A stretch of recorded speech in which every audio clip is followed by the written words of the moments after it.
ஓம் ஸ்ரீ மகாபெரிவா சரணம். மகாபெரிவா மகிமையில் இன்னைக்கு ஒரு அருமையான அற்புதம் சொல்லலான் இருக்கேன். மகாபெரிவாளை தரிசிக்க தஞ்சாவூர்லேருந்து காஞ்சி மடத்துக்கு 65 வயது முதியவரும் அவரோட மனைவியும் வந்தார்கள். மகாபெரிவா கிட்ட அந்த பெண்மணி சொல்கிறா, பெரியவா, எங்களுக்கு 2 பிள்ளைகள். மூத்தவன் டெல்லியில் வேலை பார்க்குறான், இளையவன் கான்பூரில் நல்ல வேலையில் இருக்கான். மருமகள்களும் குழந்தைகளும் எங்ககிட்ட ரொம்ப பாசமாக இருக்கா. எங்களையும் அங்கே வர சொல்லி கூப்பிட்டாலும் இவர் ரொம்ப பிடிவாதம் பிடிக்கிறார். ரொம்ப கோபக்காரரான இவருக்கு முன்னால் நான் சுமங்கலியாக போய் சேர்ந்துடணும், இவரும் எந்த கஷ்டமும் பட்டுடக்கூடாது அப்படின்னு சொல்லி ரொம்ப வருத்தமாக மகாபெரிவா கிட்ட அந்த பெண்மணி சொல்கிறா. இந்த விஷயத்தை கேட்டுட்டு மகாபெரிவா சொல்கிற, நீ போயிட்டா இந்த கோபக்காரரை யார் பார்த்துப்பா அப்படின்னு கேட்குற. மௌனமாக நின்றுட்டு இருந்தார் 2 பேரும். ஒத்துமையாக இருங்கோ அப்படின்னு சொல்லிட்டு பிரசாதமும் கொடுத்து வழி அனுப்பி வச்சார். 2 பேரும் காமாட்சி அம்மனை தரிசனம் பண்ணிட்டு திரும்பினார்கள். சில நாட்கள் கழிந்ததும் அந்த முதியவர் பிள்ளைகளோட ஊருக்கு போய் தங்கறதுக்கு சம்மதம் தெரிவித்தார். அதன்படி டெல்லியில் உள்ள மூத்த பிள்ளை வீட்டுக்கு புறப்பட்டார்கள். மருமகள் பேரன் பேத்திகளின் பாச மழையில் பொழுது இனிமையாக கழிந்தது. 6 மாதம் ஆச்சு. ஒரு நாள் ராத்திரி அந்த முதியவரோட மனைவிக்கு கடுமையான நெஞ்சுவலி வந்தது. மருத்துவமனைக்கு அழைச்சிட்டு போகிற வழியிலேயே அவரோட உயிர் பிரிந்தது. அந்த நாள் ஏகாதசியாக இருந்தது. நண்பர்கள் உறவினர்களுக்கு தகவல் அனுப்பப்பட்டது. மனைவியை பிரிந்த சோகத்தில் முதியவரும் கவலையில் ஆழ்ந்தார். என்ன ஆச்சரியம், மறுநாள் துவாதசி திதி அன்னைக்கு காலையில் அந்த முதியவரும் இறந்துவிட்டார். கடமைகள் அனைத்தும் முறையாக நடத்தப்பட்டன. 2 வருஷம் கழித்து மூத்த மகன் காஞ்சிபுரம் மடத்துக்கு பெரியவாளை தரிசிக்க வந்தார். அப்போ பெரியவா சொல்கிறா, உன் அம்மாவின் ஆசை நிறைவேறித்து, இறப்பில் கூட பிரியவில்லை. ஏகாதசி என்று போன அவள் மறுநாளான துவாதசியில் கோபக்காரரான உன் அப்பாவையும் அழிச்சுட்டு போயிட்டா பாத்தியா. பித்தூர் கடமையை விடாமல் செய்துவா, உனக்கு ஆசை அளிப்பா அப்படின்னு பெரியவா சொன்னார். ஏகாதசி அன்னைக்கு அம்மாவும் துவாதசி அன்னைக்கு அப்பாவும் காலமான விஷயம் பெரியவாளுக்கு எப்படி தெரிஞ்சுது? ஆச்சரியப்பட்டு போகிறார் அந்த மூத்த மகன். முக்காலமும் அறிந்த ஞானி காஞ்சி பெரியவர் என்பதை அறிந்தார். அவரது பாதங்களில் விழுந்து சாஷ்டாங்க நமஸ்காரம் செய்தார். இப்பேற்பட்ட ஒரு அற்புதம். இன்னொரு அருமையான அனுபவம் பார்க்கலாம். மகாபெரிவா 1988 வருஷம் கர்னூலில் சாதுர்மாசிய விரதம் அனுஷ்டிச்சுட்டு இருந்த காலகட்டம் அது. அப்போ அவரை தரிசனம் பண்ணுறதுக்காக தன் நண்பரோட வந்திருந்தார் ஒருத்தர். பேங்க்கில் வேலை பார்த்துட்டு இருந்த அவருக்கு உடல் நலத்தில் ஒரு பிரச்சனை இருந்தது. வேலை விஷயமா அடிக்கடி வேற ஊருக்கு போயிட்டு வந்ததுனால ஏதோ அலர்ஜி ஆகிடுது அவருக்கு. தூசி உடம்புல பட்டாலோ சில காய்களை சாப்பிட்டாலோ உடம்பு முழுக்க கொப்பளம் வந்து அரிக்க ஆரம்பிச்சிடும். எத்தனையோ வைத்தியம் பார்த்தும் பிரயோஜனமே இல்லை. பரமாச்சாரியால் மனசில் நினச்சிப்பார், கொஞ்சம் குறையும். ஆனால் அடுத்த தடவை வேறு ஏதாவது அலர்ஜி ஆகி திரும்பவும் வந்துடும். இப்படியே நடந்துட்டு இருந்தது. ஒரு சமயம் அவர் சொந்த ஊருக்கு வந்தப்போ அவரோட நண்பர் பெரியவா சாதுர்மாசிய விரதம் இருக்கிறத சொல்லி, வா தரிசனம் பண்ணிட்டு வரலான்னு அழைச்சிட்டு வந்திருந்தார். வந்தவா மடத்தில் உள்ள பாலு மாமா கிட்ட தாங்கள் வந்திருக்கிற விஷயத்தை பெரியவா கிட்ட தெரிவித்து தரிசிக்க அனுமதி வாங்கி தரணும்னு கேட்டா. பாலு மாமாவும் பெரியவா கிட்ட போய் விஷயத்தை சொன்னார். கொஞ்ச நேரம் கழித்து வெளியில் வந்தார்.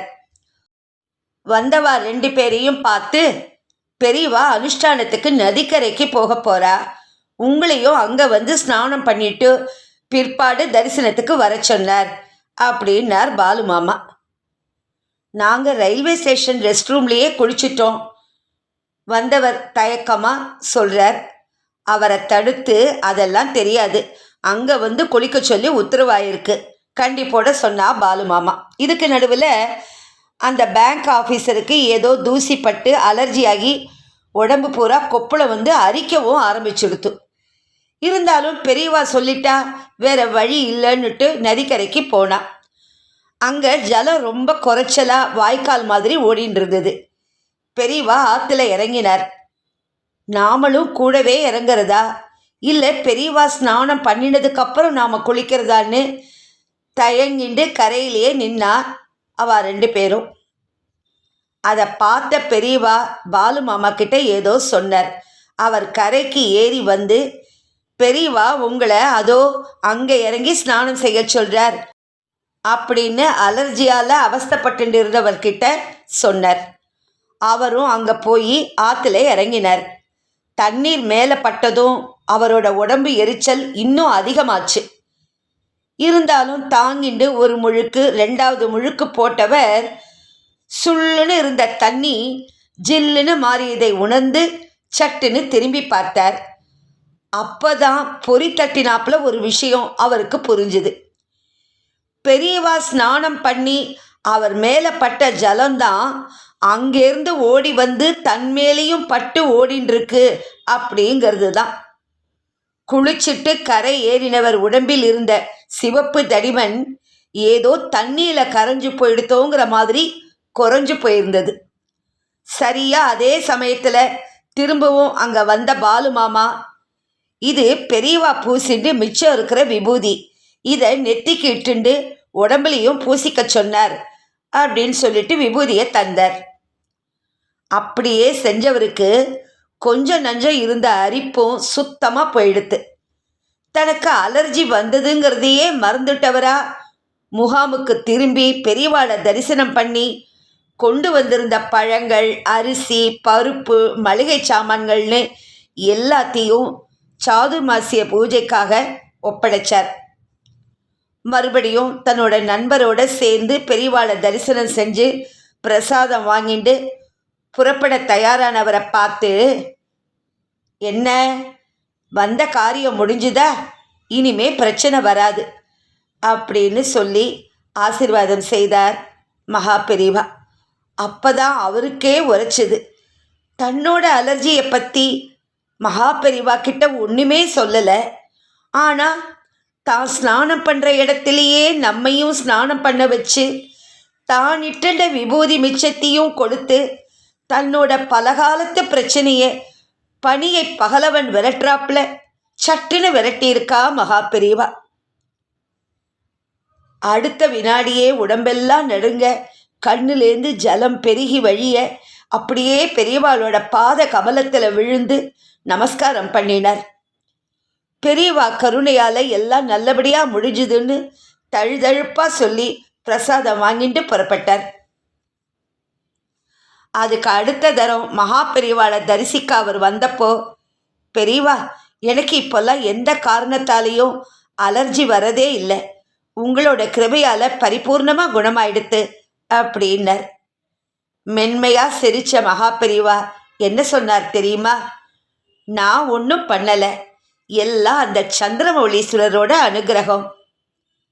ஆஹா, எப்பவுமே பெரியவா இப்படி தான் சொல்லுவான், நான் எதுவுமே பண்ணலை, அந்த பரமேஸ்வரன் தான் பண்ணினார்னு தான் செஞ்சதை எப்பவுமே சொல்லவே மாட்டா மகா பெரியவா. இதை தொடர்ந்து இன்னொரு அருமையான அற்புதம் சொல்லலான்னு இருக்கேன். திரு சுந்தரேசன் அவர் மனைவி பத்மாவதி அம்மாள், இந்த தம்பதி காஞ்சி ஸ்ரீமடத்தின் மிக தீவிரமான பக்தர்கள். பத்மாவதி அம்மாள் கர்ப்பமாக இருந்தார்.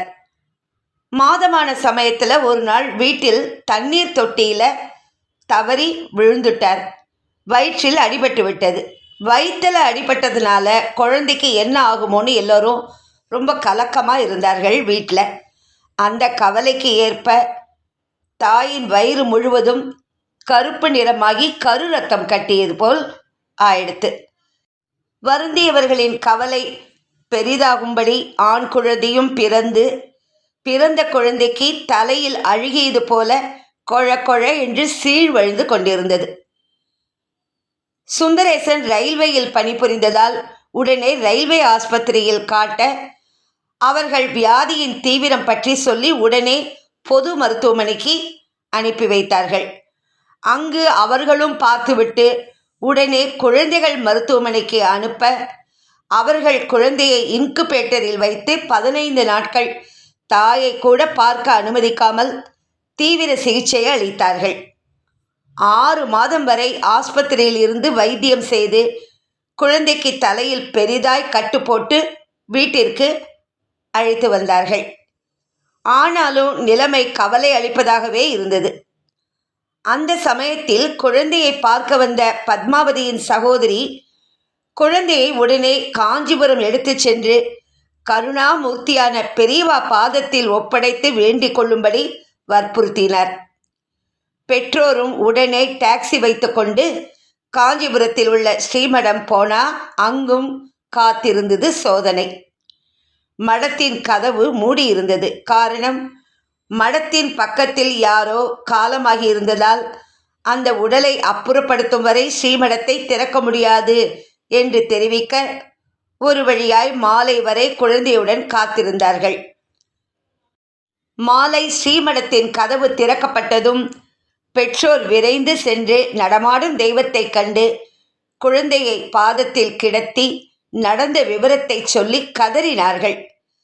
கருணை மலையான பெரியவாளும் அவர்களுக்கு ஆறுதல் சொல்லி தேற்றி அபயம் தந்து அருளினார். மகா பெரியவாளின் கடைவிழிப்பட்ட நிம்மதியில் வீடு திரும்பினார்கள் சுந்தரேசன் தம்பதியர். பிறகு சில நாட்கள் கடந்த பின் ஒரு நாள் குழந்தையின் அண்ணன் ஸ்ரீனிவாசன் காஞ்சிபுரம் சென்று பெரியவாளை தரிசித்தார். குளத்தில் ஸ்நானம் செய்து கொண்டிருந்த பெரியவா ஸ்ரீனிவாசனை கூப்பிட்டு தன் தலையை தடவிக்கொண்டே, உன் அம்மா கிட்ட போய் சொல்லு, குழந்தைக்கு எல்லாம் சரியாயிடும் என்று சொல்லி ஆசிர்வதித்தார். ஸ்ரீனிவாசன் மகிழ்ச்சியோடு வீடு வந்து தாயாரிடம் சொல்ல நடந்தது அதிசயம். குழந்தையின் தலை கெட்டியாகி சீழ்வடிவது நின்று படிப்படியாய் நிலைமை சரியாகி குழந்தை தாய்க்கு பிள்ளையாய் ஆனது. மகிழ்ச்சி கடலில் மிதந்த பெற்றோரின் நிலையை சொல்லவும் வேண்டுமோ? இப்படி காலகாலனான பரமேஸ்வரனின் அவதாரமான பெரியவா அருளால் மறுவாழ்வு பெற்ற நாகராஜன் இன்று காஞ்சிபுரத்தில் உள்ள பெரிய வேத பண்டிதரின் பெண்ணை மணந்து உத்தியோகம் பார்த்து கொண்டு ஆண் பெண் என்று 2 பிள்ளைகளுக்கு தந்தையாக வியாசர்பாடியில் அமோகமாய் வாழ்ந்து கொண்டிருக்கிறார். இதுதான் கண்கண்ட தெய்வமான நம் காஞ்சி மகானின் அருள் விளையாட்டு. இதுபோல் பல ஆயிரம் திருவிளையாடல் செய்தவர், செய்து கொண்டு இருப்பவர். எப்படி பாருங்கோ மகாபெரிவா அந்த குளத்தில் ஸ்நானம் செய்யும் போது தன் தலையை தடவி விட்டுட்டார் அந்த குழந்தைக்கு. அதே சமயத்தில் அந்த தலையில் இருக்கிற அந்த சீழ்வடிகிற பிரச்சனையும் சரியாகி தலை கெட்டியாகி எப்படியெல்லாம் பெரியவா அருள் புரிகிறார். அபார கருணா சிந்தும் ஞானதம் சாந்த ரூபினம் ஸ்ரீ சந்திரசேகர குரும் பிரணமாமி முதான்வகம். ஹர ஹர சங்கர ஜெய ஜெய சங்கர, ஹர ஹர சங்கர ஜெய ஜெய சங்கர. ஓம் ஸ்ரீ மகாபெரிவா சரணம். நமஸ்காரம்.